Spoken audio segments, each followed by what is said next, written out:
I'm Larry Ray, President and CEO of American Manganese, Inc., listed on the TSX Venture, ticker symbol AMY, A-M-Y, with proprietary patents in the U.S., China, and South Africa. Our focus is on recycling lithium-ion batteries for electric vehicles. China recently legislated the responsibility for recycling onto their electric vehicle manufacturers and importers. For more information, please visit AmericanManganeseInc.com or phone me, Larry Ray, at 778-574-4444.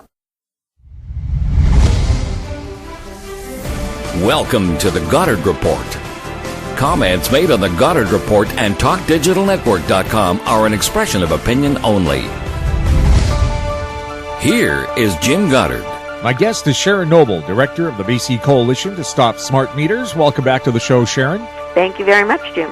We just learned today tragic news that the lead singer of the Tragically Hip, Gordon Downie, is now suffering from terminal brain cancer. Now, we don't know what caused that brain cancer, and we're not claiming that we know, but you've heard of these reports that the RF from cell phones, in fact, that electronic pollution that we live in right now is connected to brain cancer. There's a lot of evidence. The IARC, the International Agency for Research on Cancer, based its to-be carcinogen classification on cell phone studies that show that cell phone radiation does lead to cancer, can lead to cancer. And very few studies, none in fact that I've ever seen, shows that there's any way for this not to penetrate your brain. This does penetrate your brain. That's why the cell phone companies, in their manuals, say that the cell phone should not be held any closer than about an inch from your body. They wouldn't say this if they didn't think that they were trying to cover their behinds in case there's a lawsuit or something. They refuse to put it out where anybody who's using a phone can see the warning. You're not supposed to have this on your body. You're not supposed to have it in your pocket. You're not even supposed to be holding it. And more people are getting brain cancers, as the experts have been warning. And most of these brain tumors are called glioblastomas. They are specifically located in the area of your brain that's most highly radiated by cell phones. And it takes a long time for these to develop. Many of the industry people and other people who don't want to admit that there's a danger to this say, well, look at, the numbers haven't increased very much over the last few years. Why aren't we seeing more people with this? Well, there are several reasons for this. First of all, no one's keeping very good records. Try to get records of what's happening in Canada. I can't find them. The Cancer Society isn't keeping them. I can't get any records, and I've tried a lot. Second, it takes many, many, many years, 20, 30 years, for cancers to develop. They develop very, very slowly in most cases. And if you remember, even 15 years ago, think back to, say, 2000. You didn't see people walking around with their cell phones to their heads constantly. And 20 years ago, it was a rare sight. Cell phones were expensive, and most people didn't have them. I can remember listening to people shout as they're walking down the sidewalk talking, thinking that they wanted people to see how important they were if they couldn't get away from their phones, even to have lunch. Now it's commonplace. 2-year-olds are being given cell phones to play with. It could take 30 years for that cancer to develop. It's now starting to grow. Many countries like Sweden and Australia, where they're keeping better records, still not great records, but better records, are seeing a steady increase. There's a neurologist down in Australia. I think his name is Kararna. I don't know how to pronounce it. He's a neurologist, and if you check it on Australian neurologist brain tumors, he has said that the increase in the number of brain tumors, especially in young people, that's people under about 30, is increasing dramatically. In one of his YouTubes, he says that he used to operate on maybe 1 or 2 a week, and now he's seeing 8 to 10 a week. And this is in young people, because as most experts are saying, the brain is being affected most deeply and most significantly in those young people. Until you're about age 20, your brain is still forming. Your bones are still thinner. And the radiation, especially in a child under about 10 years old, the radiation is going not just a part of your brain, it's basically going through your brain. And people need to be protected from this. They need to know about it. And it's being hidden. It's being denied by industry. We've been trying, in many places, are trying to get the cell phone companies to agree to put labels on phones. Put on your phone the very same information that's hidden in a manual or is hidden on the internet in the online manual that says to keep these things away from your body, but they won't do it. There's one city in the U.S. that does that, right? Well, right now, Berkeley, California, passed a law that was just approved by the upper court not long ago. It's a right-to-know law. And they said that people have a right to know that these warnings exist. And in Berkeley, anyone selling a cell phone has to provide information to the people as they're buying a phone. There has to be a pamphlet, or there has to be something on the phone itself, or it has to be posted clearly so that people could read it. The industry has fought it, saying that this is a scare tactic. They don't like it at all. But all the people are saying is what's in the manual.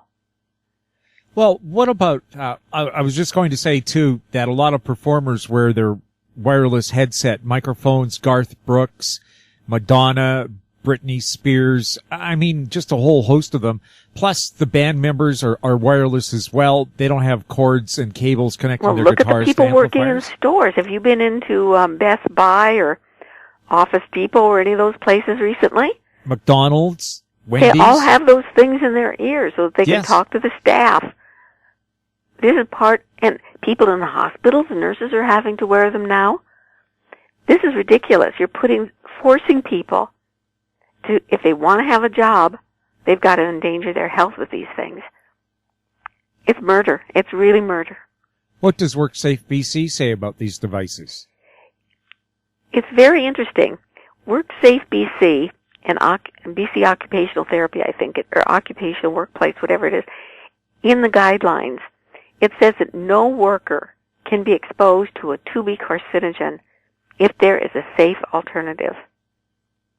Yet, microwave radiation and radiation from wireless devices is excluded from this. You cannot expose your workers to lead paint, to DDT, to any of the industrial chemicals, the printing chemicals, cleaning chemicals, they're 2B carcinogens. But you can force them to be exposed to wireless radiation, whether they're in schools, whether they're working at McDonald's, whether they're working in Best Buy, whether they're a doctor, whether they're a nurse. You can force them as a condition of their employment to wear these things. Why the exception? Because Health Canada and Safety Code 6, the province could change this. If Perry Kendall had a will to change this, he could change it. Safety Code 6 says very clearly, and for those who don't know, Safety Code 6 is the guideline for exposure to microwave radiation. Supposedly microwave radiation is really for all radiation. It's for radiation at the higher levels. It doesn't apply to the lower levels like that from cell phones and Wi-Fi and things like that, because it only applies to thermal heating, the effects of heating from radiation. And it says right in the Safety Code 6 that this is a guideline for workers at and visitors to federally regulated sites like cell phone towers. And it also says that provinces have the right to set their own guidelines. We've been begging Perry Kendall to review the safety standards with regard to things like Wi-Fi in schools and these things that people have to wear in their ears. And he won't do it. He hides behind Safety Code 6 in Health Canada. He should be ashamed of himself. He's a doctor. He's a public health doctor. He has absolutely no expertise in microwave radiation, and he ignores studies that have been done by world-famous experts. He ignores studies and he ignores warnings that they provide. Sharon, don't you have an investigation into Health Canada's position on radiation levels? I and others have charged Health Canada We've written to the health minister and to the prime minister and to the MPs that have been on the HESA committee, which is the committee that has oversight of Health Canada, charging that they have conflicts of interest, and through willful blindness, they are allowing people to be exposed to a dangerous substance, microwave radiation. We've been encouraging people to write them. This is the only way things are ever going to change. It's from the voices from the people. The politicians aren't going to voice their opinions because in many instances they get funding. They have no reason to fight on our behalf. We have to. And it's time that we demanded that Health Canada get involved with this or get out of our way. There's no reason for them to be supporting the industry the way they are. We have one of the worst guidelines in the world, is one of the weakest, and we have absolutely no protection for things like Wi-Fi in schools. And this allows people like Perry Kendall to say, in essence, that there's no evidence that Wi-Fi is harmful. He will not admit it's safe. In fact, we accused him of saying it was safe because he says there's no conclusive evidence of harm, which is a bunch of BS. But he wrote back and he says, I've never said it's safe. Well, when you say that there's no convincing evidence of harm, what's he trying to tell people?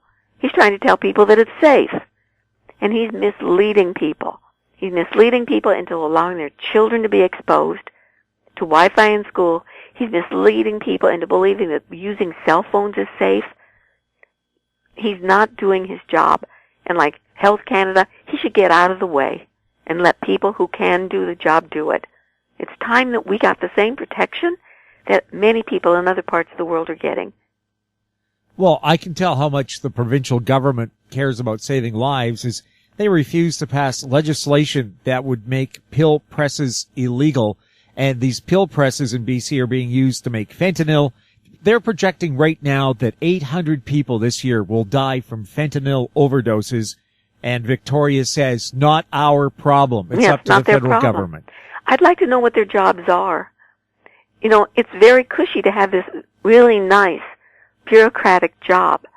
Perry Kendall's a doctor, but yet he's really a bureaucrat. He answers to the politicians. They say jump, and he asks how high. His job as a public health doctor is to prevent things from happening. A public health doctor doesn't wait until people are sick to cure them or to help them. A public health doctor's job is to identify causes or things that could hurt them, like smoke in the air, or like cigarette smoking, like dirty water, like cell phones or smart meters. That's what they're supposed to be doing. But they're not doing it. And they are preventing people from having the information they need to take care of themselves and to help their children live a healthy life. We'll have more with Sharon Noble right after the break. I'm Larry Ray, President and CEO of American Manganese, Inc., listed on the TSX Venture, ticker symbol AMY, A-M-Y, with proprietary patents in the U.S., China, and South Africa. Our focus is on recycling lithium-ion batteries for electric vehicles. China recently legislated the responsibility for recycling onto their electric vehicle manufacturers and importers. For more information, please visit AmericanManganeseInc.com or phone me, Larry Ray, at 778-574-4444. In Goddard we trust. Welcome back. We're speaking with Sharon Noble. Sharon, what's the latest fire report you have from the BC Coalition Against Smart Meters? Well, Jim, as you know, just to give a little bit of a history, I've been trying to get the BCUC to do its job with regard to fires. I've sent them reports, I've sent them information, and all along they were saying that they can't do anything because the government has told them they can't get involved with anything involving the smart meter program. So last June, I challenged them, and I said that the BC Utilities Commission Act, which governs them, says that their primary job is to ensure the safety of the public.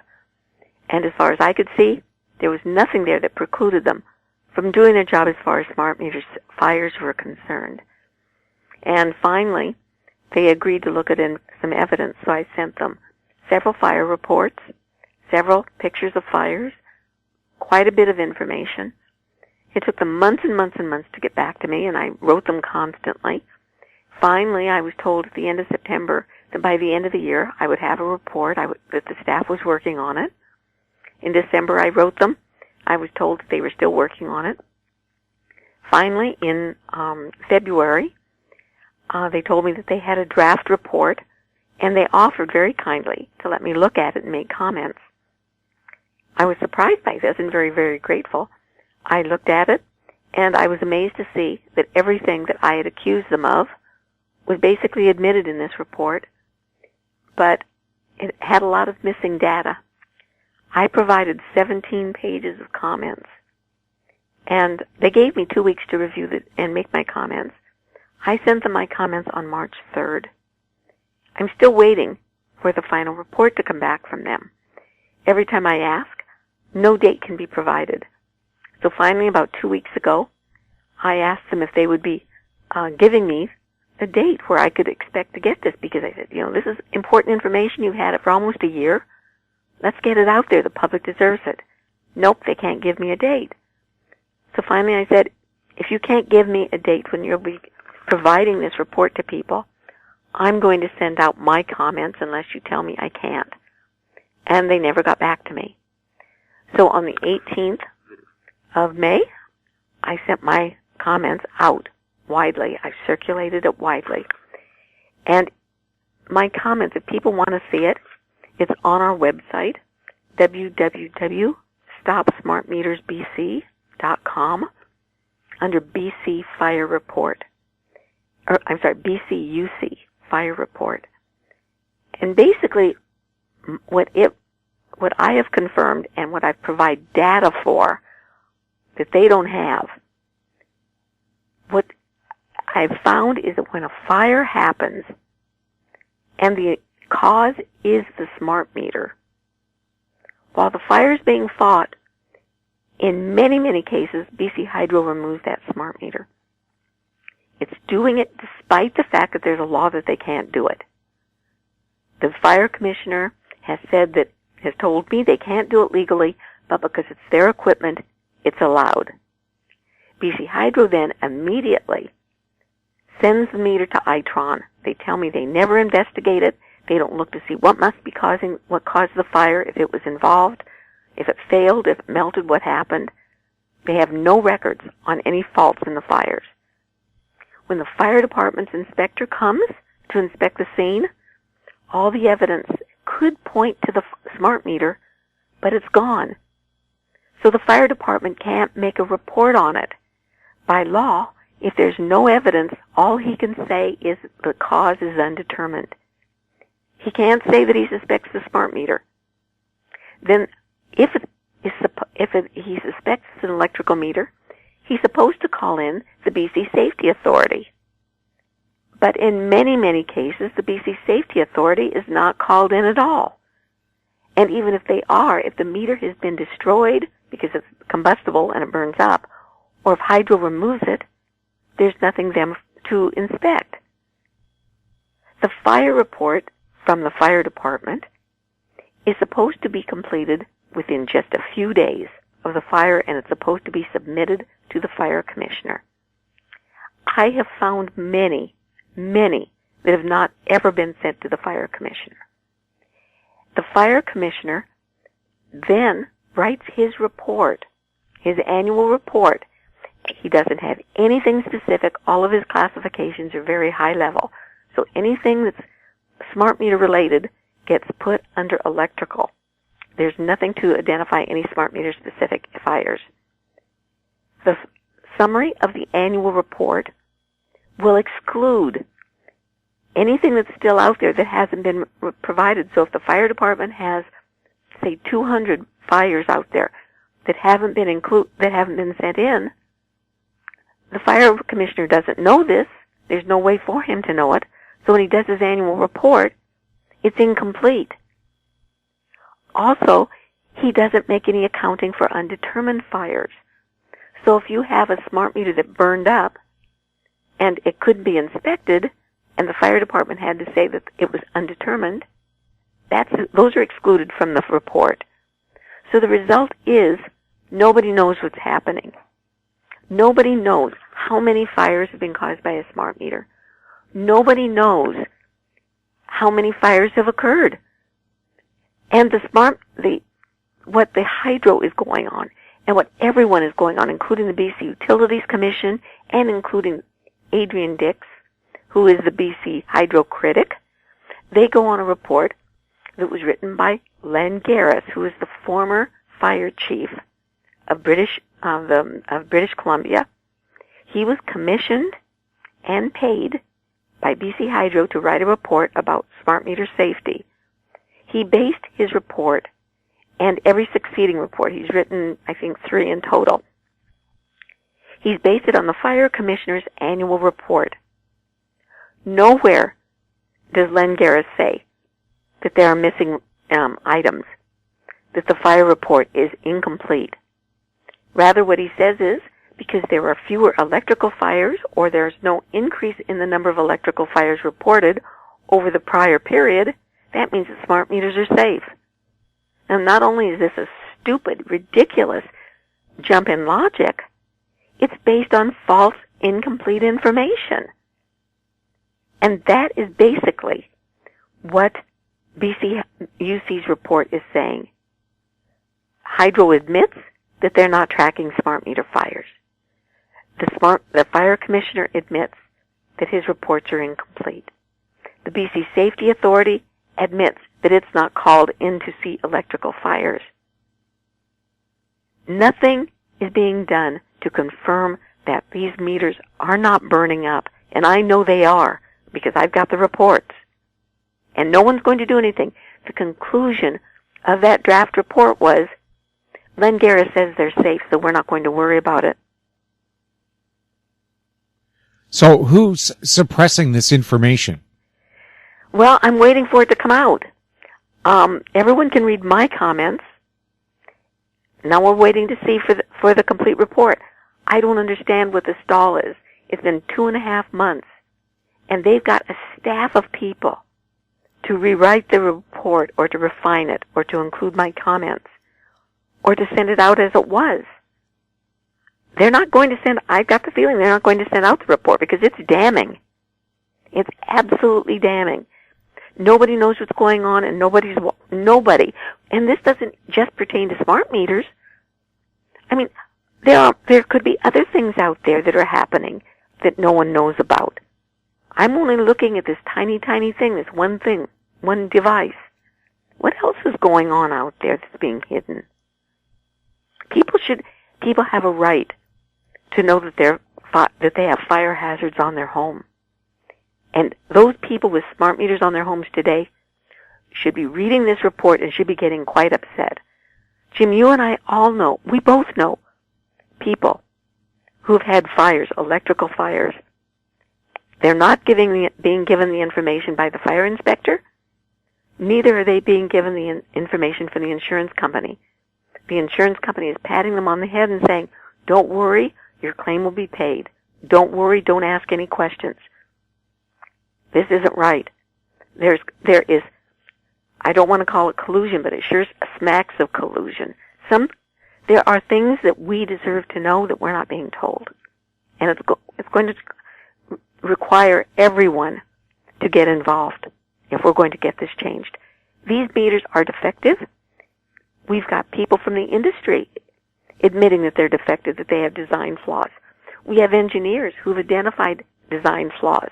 We have legal testimony saying that there are design flaws. Why were they ever bought? And why are we paying $1 billion and more to keep them on our homes? These should be recalled.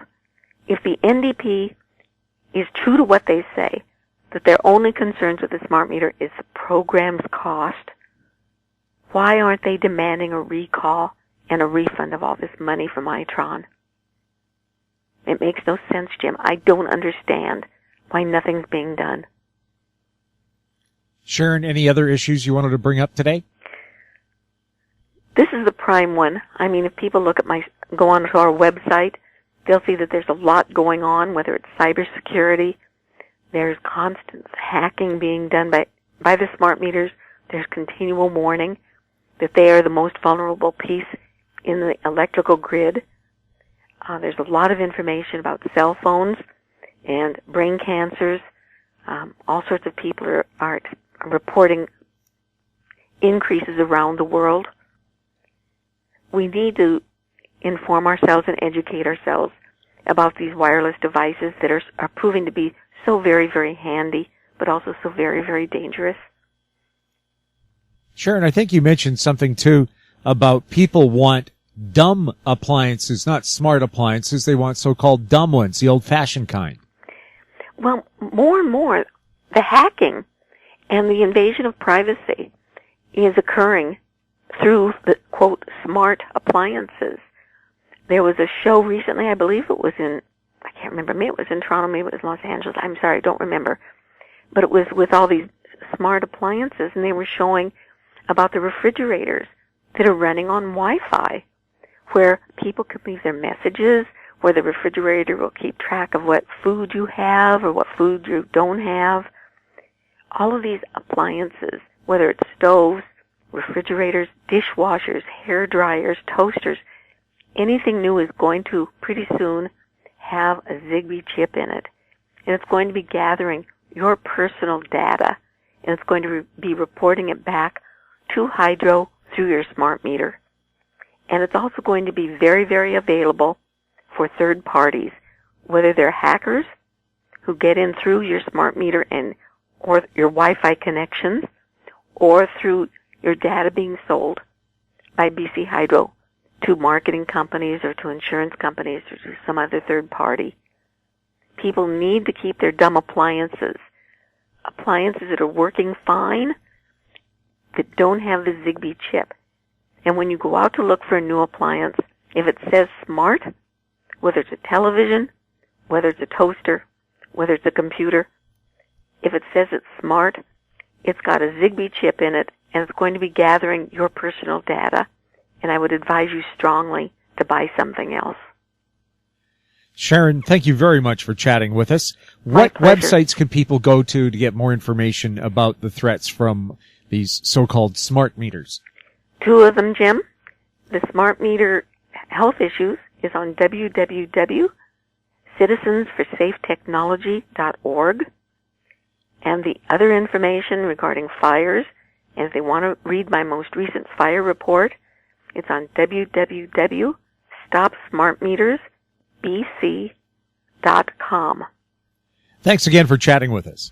Always my pleasure, Jim. Thank you. My guest has been Sharon Noble, Director of the Coalition to Stop Smart Meters in BC. You're listening to the Goddard Report on TalkDigitalNetwork.com. Find us on Twitter at TalkDigitalNet. Our YouTube channel is Talk Digital Network. Comments or questions for the show can be sent to info@howstreet.com. I'm Jim Goddard. Thanks for listening. Comments made on the Goddard Report and TalkDigitalNetwork.com are an expression of opinion only. The Goddard Report is available online and mobile at TalkDigitalNetwork.com. The Goddard Report is a production of How Street Media Incorporated.